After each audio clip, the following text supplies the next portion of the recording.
لبیک اللہم لبیک، رفیق الحرمین، حج و عمرے کا مکمل طریقہ اور دعاؤں سمیت یہ کتاب آپ کے پاس لازمی ہونی چاہیے، مکتبۃ المدینہ سے حاصل کر لیں۔ طواف میں 7 باتیں حرام ہیں، اسی کتاب کے پیج نمبر 144 پر یہ باتیں موجود ہیں، آئیے اس کو سماعت کر لیتے ہیں۔ اسی چینل کے ساتھ آپ جڑے رہیے گا۔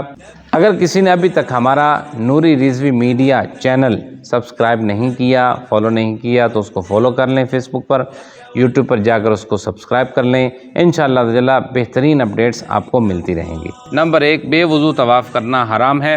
نمبر 2، مجبوری بھی نہیں ہے، کوئی درد، کوئی مسئلہ، کسی قسم کا شرعی عذر بھی نہیں ہے، لیکن بغیر مجبوری کے ڈولی میں بیٹھ جانا، الیکٹرک گاڑی میں بیٹھ جانا اور چلنے کے بغیر جو ہے وہ کسی ڈولی میں کسی کے کندھے پر جو کرائے پر اجیر ہوتے ہیں کلی وغیرہ، ان کو لے کر طواف کرنا۔ نمبر 3، بلا عذر بیٹھ کر سرکنا، گھٹنوں پر چلنا۔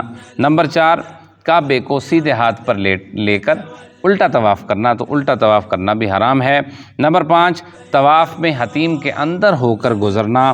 نمبر 6، 7 پھیروں سے کم کرنا، 6 کر لیے، 5 کر لیے، 2 کر لیے، 1 کر لیا۔ اور نمبر 7، جو عضو ستر میں داخل ہے اس کا 1/4 کھل جانا، یہ بھی حرام ہے، مثلا ران یا پھر عورت کے کان یا کلائی۔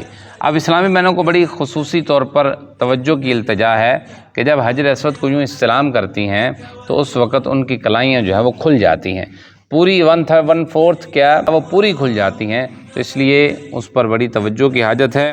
پردے کے بارے میں تفصیلی احکام معلوم کرنے کے لیے مکتبۃ المدینہ کا رسالہ پردے کے بارے میں سوال و جواب پڑھ لیجئے تاکہ آپ کو معلومات کا خزانہ ہاتھ آئے۔